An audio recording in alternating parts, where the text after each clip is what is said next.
Hello students, my name is Geetanjali Andheria. Welcome to step up academy.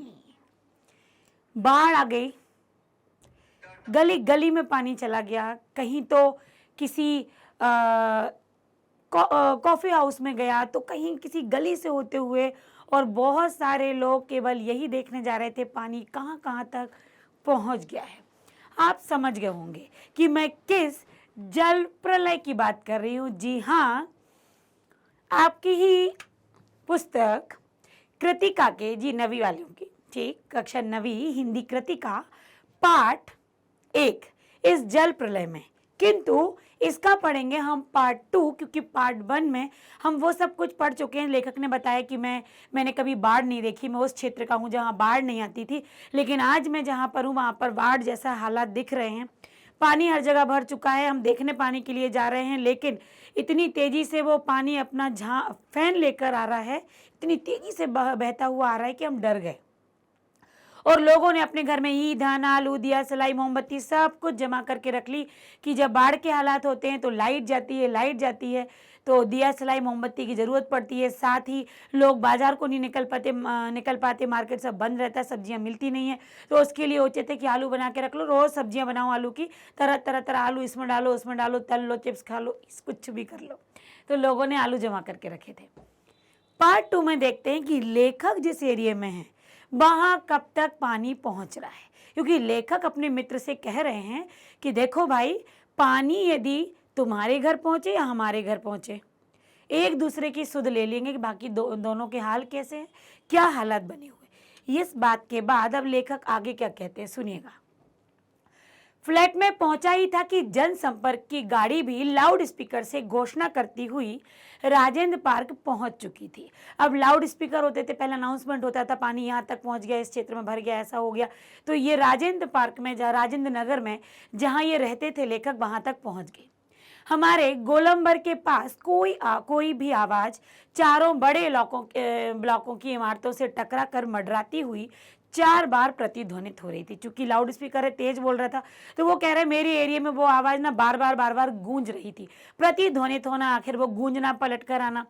Cinema अथवा lottery की प्रचार गाड़ी यहाँ पहुंचते ही भाइयों पुकार कर एक क्षण के लिए चुप हो जाती है।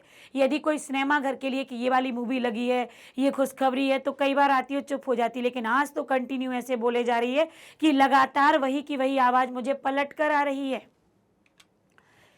पुकार मडराती हुई प्रतिध्वनित होती है, भाइयों भाइयों भाइयों। एक अलमस्त जवान रिक्शा चालक है जो अक्सर रात के सन्नाटे में सवारी पहुंचाकर लौटते समय इस गोलंबर के पास अलाप उठता है, सुन मेरे बंधु रे ना।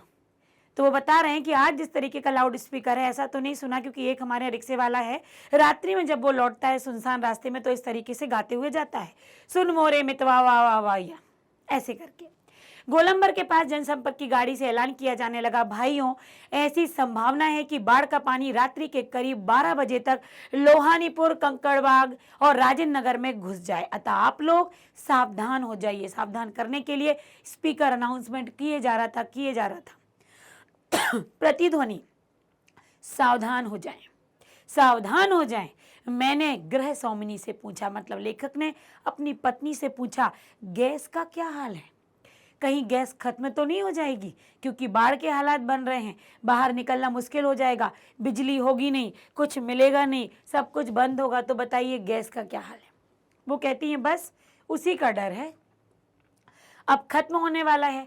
असल में सिलेंडर मीटर उटर की तरह कोई चीज़ तो होने वाली नहीं है जो कुछ पता चल जाए, मतलब कोई मीटर हो, कोई वहाँ पर बता रहे हैं कि इतना पॉइंट बचा है, इतनी गैस बची है, ख़त्म हो जाएगी, ऐसा तो कुछ उसमें लगा नहीं है। बस ये मान के चलो कि बस ख़त्म ही होने वाला है। तो लेखिका ने, मतलब लेखक की बीवी ने उत्तर दिया, लेकिन अंदाज है कि 1 या 2 दिन कोयला है, स्टोव है, मगर किरासन मतलब केरोसिन, ठीक, तो जो मिट्टी का तेल कहते थे पहले के लोग, वो एक ही बोतल में है, फिलहाल बहुत है।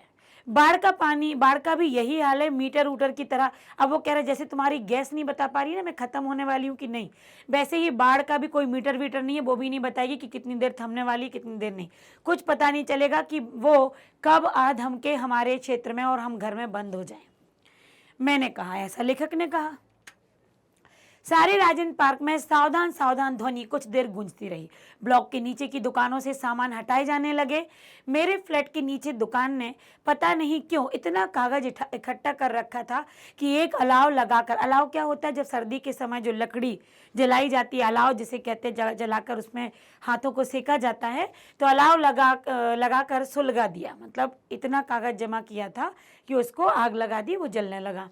हमारा कमरा, वो कह रहा है कि उसके ऊपर ही मेरा कमरा था, वो पूरा धुएं से भर गया।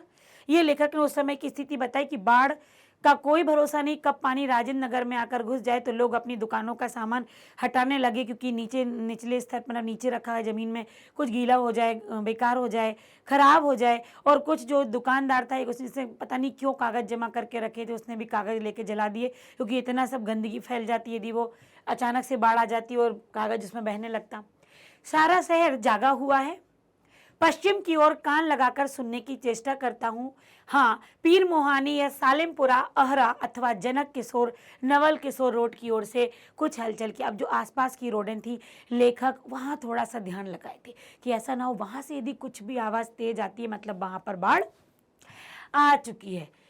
लगता है 1-1:30 बजे रात तक पानी हमारे यहाँ अर्थात राजेंद्र नगर में भी आ जाएगा। सोने की कोशिश करता हूँ, लेकिन नींद नहीं आएगी। नींद आएगी भी, मतलब कैसे आ जाएगी? नहीं, कंपोज की टिक्कियाँ लेकिन अभी नहीं है। कुछ लिखूं, किंतु लिखूं क्या? कविता, शीर्षक बाढ़ आकुल प्रतीक्षा, धत। मतलब उन्होंने इतने सारे पॉइंट बनाए कि क्या करूं, कुछ लिखने बैठूं कि सो जाऊं। अगर लिखता हूं तो बाढ़ आकुल प्रतीक्षा, मतलब बाढ़ के आने की जो प्रतीक्षा है वो बड़ी ही व्याकुलता से पूर्ण है। नींद नहीं, स्मृतियाँ आने लगी, मतलब कुछ पुरानी यादें लेखक के दिमाग में छाने लगी, एक एक करके चलने लगी, चलचित्र के बेतरतीब दृश्यों की तरह। मतलब कुछ भी सोचने लगे, कुछ भी दिमाग में आने लगा, क्योंकि जब हम खाली बैठते हैं तो हमारे दिमाग में बहुत सारी बातें आती हैं। और जबकि बाढ़ का क्षेत्र है, मौसम बाढ़ का है, तो उस समय लेखक के दिमाग में तो कुछ ना कुछ आएगा ही।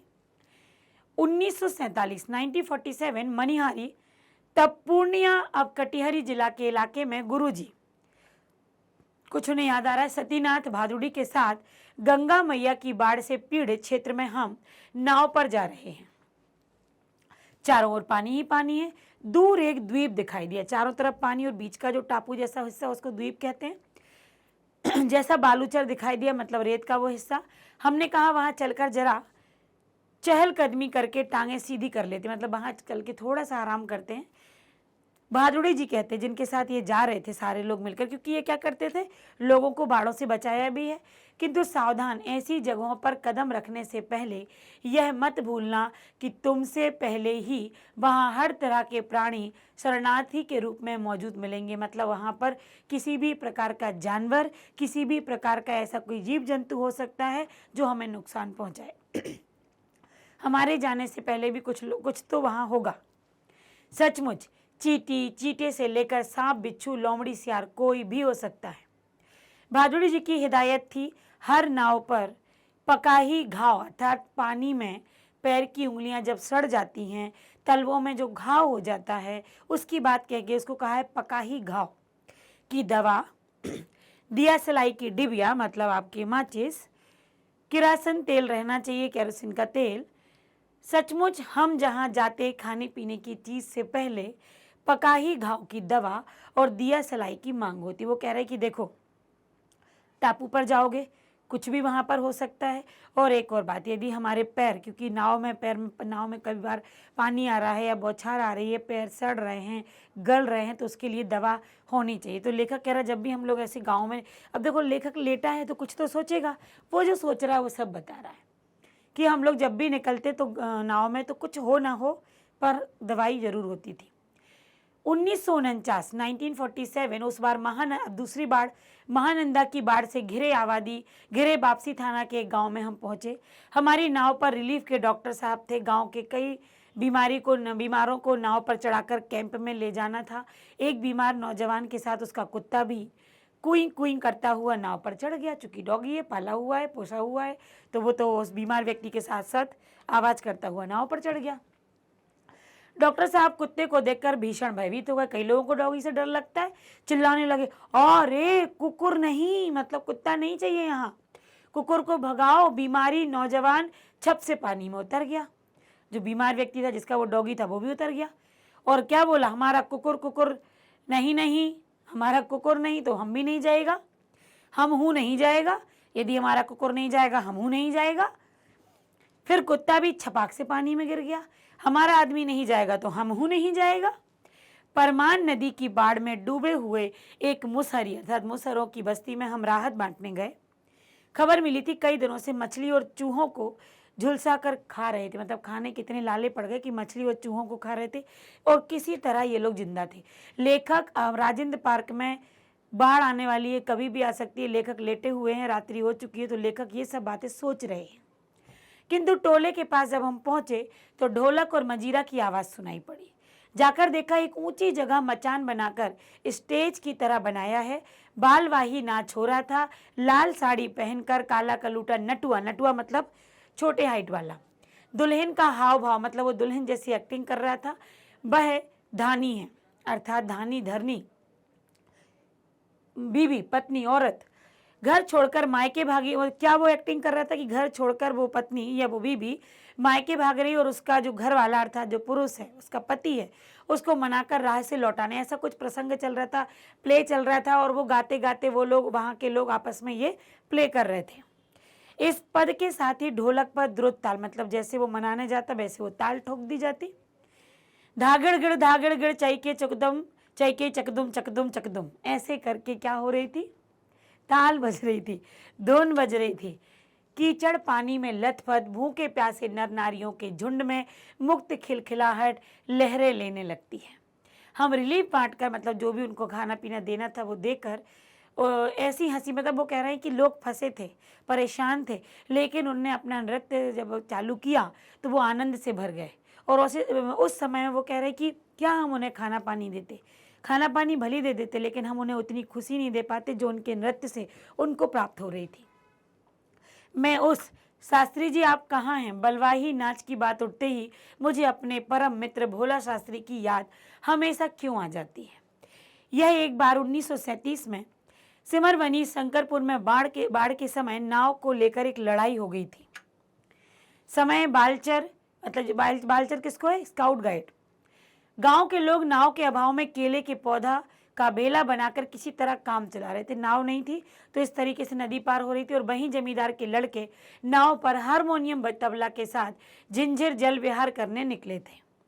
गांव के नौजवानों ने मिलकर उनकी नाव छीन ली थी और थोड़ी मारपीट भी की। गांव के लोग के पास नाव नहीं थी लेकिन लड़के जा रहे थे तो उनसे नाव ले ली। अब 1967 में जब पुनपुन का पानी राजेंद्र नगर में घुस आया था, एक नाव पर कुछ, अब वो 1967 की बात याद आ गई कि एक बार और राजेंद्र नगर में पानी घुसा। नाव पर कुछ सजे धजे युवक और युवतियों की टोली बैठी, किसी फिल्म में देखे हुए कश्मीर का आनंद घर बैठे लेने के लिए निकली थी। अब कई देखिए बाढ़ के हालात होते हैं, पानी हर जगह होता है, कई क्षेत्र में डूबने वाले होते हैं, कई क्षेत्र में कम पानी भरता है। जहाँ कम पानी भरा है वहाँ के लोग अपने ही मजा मस्ती करते हैं। तो एक नाव भी निकली जो कि कश्मीर का आनंद ले रहे थे, क्योंकि कश्मीर में क्या आपको गली गली में ऐसे मिलते रहेंगे।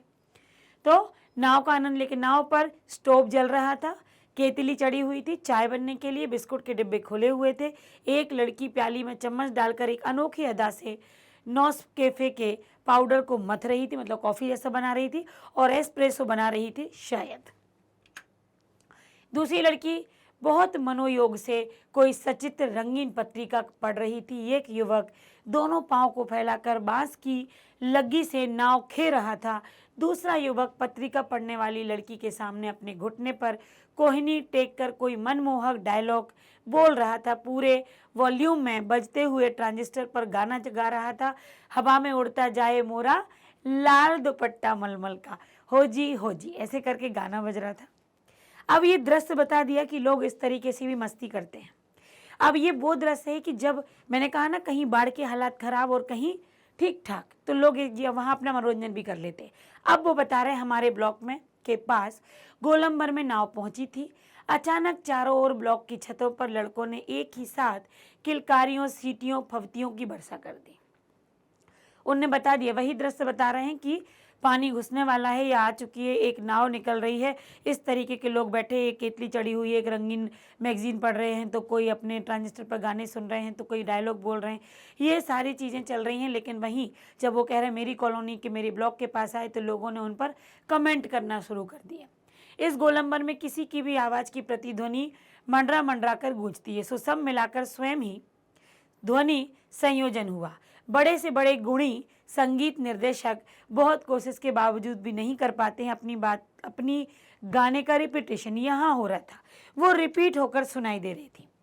उस फूहड़ युवकों की सारी एग्जीबिशनिज्म तुरंत छूमंतर हो गई। जो बढ़िया नाव में कश्मीर का मजा ले रहे थे, जब लोगों ने कमेंट किया तो बेचारे रह गए चुपचाप, और युवतियों के रंगे लाल लाल ओंठ गाल काले पड़ गए, वो भी शर्मा गई। नाव पर अकेला ट्रांजिस्टर था जो पूरे दम से अभी भी बजे जा रहा था। नैया तोरी मझदार होशियार होशियार ऐसे करके, काहो राम सिंगार पनिया आ रह लो है, ऊहू ना हो रह लो है, इस तरीके के कुछ गाने बज रहे थे। तो लेखक अलग अलग लोगों के, किसी का डर, किसी की तैयारियां, तो किसी का मनोरंजन, ये बता रहे थे। जब जल प्रलय है तब 2:30 बज गए, मगर पानी अब तक आया नहीं। लगता है कहीं अटक गया, अथवा जहां तक आना था आकर रुक गया, अथवा तटबंध पर लड़ते हुए इंजीनियरों की जीत हो गई शायद, या कोई देवी चमत्कार हो गया। तो जो उन्होंने उस समय के अपने राजेंद्र नगर में, पुनपुन नगर राजेंद्र नगर में जो एक बार और पानी जब गया तब क्या स्थिति बनी, उसका दृश्य बताया। लेकिन अभी रात हो गई तो लेखक कह रहे अभी तक पानी नहीं आया, कहीं ना कहीं रुक गया, इंजीनियरों की जीत हो गई शायद, चमत्कार हो गया, नहीं तो पानी कहीं भी जाएगा और किधर से जाएगा, निकलेगा तो सही, भरेगा तो सही, रास्ता तो इधर से ही है। चारों ब्लॉकों के प्राय सभी फ्लैटों की रोशनी जल रही है, बुझ रही है, सभी जगे हुए हैं। कुत्ते रह रहकर सामूहिक रुदन करते हैं, मतलब एक साथ चिल्लाते हैं, और उन्हें राम सिंगार की मंडली डांट कर चुप करा देती है। चुप चुप, मतलब जो डॉगी बोल रहे तो लोगों ने चुप करा दिया। मुझे अचानक अपने उन मित्रों और स्वजनों की याद आ गई जो कल से ही Pataliputra colony Shri Krishnapuri boring road के अथाह जल में घिरे हुए हैं। अब जो उस एरिया में लेखक के परिचित रह रहे थे, लेखक को उनकी याद आ गई। अभी तो लेखक अपनी ही बाढ़ से डरे हुए थे कि हमारे यहाँ कब पानी भर जाए, अभी इनके यहाँ पानी नहीं पहुंचा, तो अब लोगों की सुध आ गई कि वहाँ क्या हालात होंगे। किन किन की याद आई? जितेंद्र जी, विनीता जी, बाबू भैया, इंदिरा जी, पता नहीं कैसे हैं, किस हाल में हैं वे। शाम को एक बार पड़ोस में जाकर टेलीफोन करने के लिए चोंगा उठाया। पहले चोंगा, टेलीफोन अलग प्रकार के चलते थे। बहुत देर तक कई नंबर डायल करता रहा। उधर एकदम सन्नाटा था, कोई आवाज नहीं आ रही थी, कोई शब्द नहीं, टोंग फोंग कुछ भी नहीं। मतलब होता ना कि अपने आप जो लाइन कट जाती, आवाज आने लगती है अलग अलग प्रकार की, वो कुछ भी नहीं आ रही थी। बिस्तर पर करवट लेते हुए एक बार फिर मन में हुआ कुछ लिखना चाहिए, लेकिन क्या लिखना चाहिए? कुछ भी लिखना संभव नहीं। क्या जरूरी है कि कुछ लिखा जाए? जरूरी तो नहीं कि हर समय कुछ लिखा जाए, लेखक कह रहा है। फिर स्मृतियों को जगाऊं तो अच्छा। पिछले साल अगस्त में, अब वो कह रहे हैं नहीं लिखना है, फिर कुछ पुरानी यादें सोचते हैं। अभी तक उन्होंने 2 जगह जो बाढ़ से पीड़ित लोगों की सहायता की वो उन्होंने याद किया। फिर कहते हैं पिछले साल अगस्त में नरपतगंज थाना चकरदहा गांव के पास छाती भर पानी में खड़ी एक आसन्न प्रवस हमारी ओर गाय की तरह टुकुर टुकुर देख रही थी। मतलब एक स्त्री। अब भूली बिसरी याद नहीं, वो कह रहा हम नहीं, कुछ भी याद नहीं करते हैं। बेहतर है आंखें मूंद कर सफेद भेड़ों के झुंड देखने की चेष्टा करूं। मतलब अपनी आंखें बंद करूं तो कुछ कुछ तो दिखाई देगा, कुछ वाइट सा देखते हैं, सफेद भेड़ों के झुंड के जैसा। उजले उजले सफेद भेड़, सफेद भेड़ों के झुंड झुंड, किंतु सभी उजले भेड़ अचानक काले हो गए। एकदम कालापन छाने लगा। बार बार आंखें खोलता फिर बंद करता, काले को उजला करना चाहता, कुछ अच्छा सुनूं, अच्छा देखूं। भेड़ों के झुंड भूरे हो जाते, उजले भेड़ काले भूरे, किंतु उजले उजले गेहुए रंग के भेड़। मतलब आंखों को बंद करते हैं हम तो कुछ, हम यदि कुछ भी सफ़ेद अच्छा देखना चाहें, धीरे धीरे वो कालापन आ ही जाता है, तो वो भेड़ भी कई रंग की हो जाती। मतलब लेखक चाहकर भी कुछ अच्छा नहीं सोच पा रहे हैं। ओई धाखो ऐसे गेछे जल, झकझोर मुझे जगाया गया। अब इनको इनकी नींद लग चुकी थी। नींद लगती है तो सब कुछ फिर तो काला पीला कुछ समझ में ही नहीं आता। घड़ी देखी, ठीक 5:30 बज रहे थे, सवेरा हो चुका था। और रहले पनिया आ पानी आ गयो आ गेलो, ओ राम सिंगारो मोहन रामचंद्र अरे हो। आंखें मलता हुआ उठा, लोग एक दूसरे को जगाने लगे। पश्चिम की ओर थाना के सामने सड़क पर मोटी डोली की शक्ल में मुंह में झाग फैन लिए पानी आ रहा था। पानी का यहाँ पर कुछ एक उपमा दी गई, कुछ एक विशेषण यहाँ बताया गया कि किस तरीके से पानी तेज रफ्तार में इस तरफ आ रहा है। ठीक वैसा ही जैसा शाम को कॉफ़ी हाउस के आसपास उन्होंने देखा था। तेज रफ्तार में पानी बहता चला। पानी के साथ साथ चलता हुआ, किलोल करता हुआ बच्चों का एक दल भी उधर पश्चिम से दक्षिण कोने पर दिनकर अतिथिशाला से और आगे बस्ती के बच्चे कूद क्यों रहे हैं? नहीं, बच्चे नहीं, पानी है। ऐसा प्रतीत हो रहा था बच्चे हैं, पर बच्चे नहीं, पानी है। वहाँ मोड़ है, मोड़ पर थोड़ा सा पानी टर्न हो रहा है, थोड़ा अवरोध है, इसलिए पानी वहाँ पर उछल रहा है। यदि आप कुछ पत्थर लगा दो, चट्टान लगा दो, पानी तो रफ्तार से आ रहा है, वो उछाल लेने लगता है। पश्चिम उत्तर की ओर ब्लॉक नंबर 1 के पास पुलिस चौकी के पिछवाड़े में पानी का पहला रेला आ गया। ब्लॉक नंबर 4 के नीचे सेठ की दुकान की बाएं बाजू में लहरें नाचने लगी। अब जाके सुबह सुबह लेखक के एरिया में पानी आ गया। अब मैं दौड़कर छत पर चला गया। चारों ओर शोर, कोलाहल, कलरव, चीख पुकार और पानी का कलरव था। अब लोग चीखने चिल्लाने लगे। लहरों का नर्तन, लहरें अपनी ही धुन में नाच रही थी, अपनी ही तरफ लहर रही थी। सामने फुटपाथ पार कर पानी हमारे पिछवाड़े के सशक्त बहने लगा। गोल वर्ग के गोल पार्क के चारों ओर पानी नाच रहा है। आ गया पानी बहुत तेजी से बढ़ रहा है, चढ़ रहा है। करंट कितना तेज है, सोन का पानी है, नहीं गंगा जी का। अब लोगों में बात हो रही है कहाँ की नदी फूट पड़ी है, कहाँ बाढ़ आ गई है, सोन नदी है कि गंगा नदी है। अलग अलग बातें हो रही हैं लोगों में। ओ गेलो, सामने की दीवार की ईंटें डूबती जा रही हैं। पानी आगे आगे आगे आगे ऊपर की तरफ बढ़ता जा रहा है। बिजली के खंभे का काला हिस्सा डूब गया। ताड़ के पेड़ का तना क्रमशः डूबता जा रहा है। जो ऊंचाई वाले भाग हैं, जो ऊंचाई वाले क्षेत्र हैं, उनकी यहाँ पर तुलना की जा रही है। अभी यदि मेरे पास मूवी कैमरा होता, लेखक कह रहा मूवी कैमरा होता, अगर एक टेप रिकॉर्डर होता, बाढ़ तो बचपन से देखता आया हूँ, किंतु पानी का इस तरह आना कभी नहीं देखा। इतनी रफ्तार में, जैसे कोई बिल्कुल निगलने के लिए चला आ रहा है तेज रफ्तार में। अच्छा हुआ जो रात में नहीं आया, नहीं तो भय के मारे न जाने मेरा क्या हाल होता। लेखक कह रहा अच्छा रात में नहीं आया, सो लिया, नहीं तो मैं तो डरा ही रहता। देखते ही देखते गोल पार्क पूरा डूब गया। हरियाली एकदम लुप्त हो गई। अब हमारे चारों ओर पानी नाच रहा था। भूरे रंग के भेड़ों के झुंड, भेड़ दौड़ रहे हैं। भूरे भेड़, वह चाय वाले की झोपड़ी चली गई। काश मेरे पास एक मूवी कैमरा होता, एक टेप रिकॉर्डर होता, तो क्या होता। अब देखिए उन्होंने बता दिया, पार्क डूब गया, हरियाली खत्म हो गई, भेड़ें भी यहाँ पर आधी डूबी आधी निकली दिख रही हैं, चाय वाले की झोपड़ी गई। अच्छा है कुछ भी नहीं। वो कह रहा टेप रिकॉर्डर होता तो क्या होता, तो अच्छा है कुछ भी नहीं है। कलम थी, वह भी चोरी चली गई, मतलब उसका भी कुछ अता पता नहीं। अच्छा है कुछ भी नहीं है मेरे पास कि जिसका मुझे डर सताए, जिसका मुझे, और यदि कैमरा होता तो कहीं ना कहीं हम क्या कर लेते, उसको कैद कर लेते। ये भयानक दृश्य मुझे कैद भी नहीं करना। तो अच्छा है ना कलम है कि मैं कुछ लिखूं, कुछ मिल नहीं रहा, और ना ही मेरे पास कैमरा है कि मैं इस मुसीबत के क्षणों को कैद करूं। मुझे कुछ भी नहीं करना। अच्छा है मेरे पास कुछ नहीं। ऐसे जल प्रलय भयंकर आसार को कैद करने से अच्छा है, बाद में याद करके दुखी होने से अच्छा लेखक ने कहा कुछ नहीं मेरे पास है, बहुत बढ़िया है।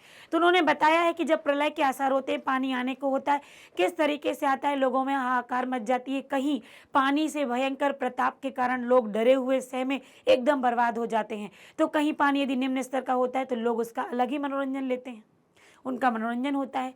तो बाढ़ के समय कैसे माहौल बन जाता है, कैसे आसार हो जाते हैं, लोग क्या क्या संचित करके रख सकते हैं, कैसे लोगों के अंदर डर होता है, सब कुछ लेखक ने इस जल प्रलय में आपको समझा दिया है। आंखों के सामने ही लगा कि बाकी पानी कितना भयानक फैला होगा, कैसे लोग डरे होंगे। तो लेखक ने एक एक बात, अपने मन की बात भी खोलकर रख दी। पाठ हमारा समझना समाप्त हो चुका है। पाठ तभी पूर्ण होगा तब जब आप पाठ के अभ्यास पढ़ेंगे। अभ्यास हम बहुत अच्छे से कर पाएंगे क्योंकि पाठ में जल प्रलय के सारे आसार हमने समझ लिए हैं। तो आप बने रहिएगा हमारे साथ। मैं अगला वीडियो लेकर जल्दी उपस्थित होंगी जिसके अंदर देखेंगे हम पाठ के अभ्यास। आज के लिए बस इतना ही। Thank you so much.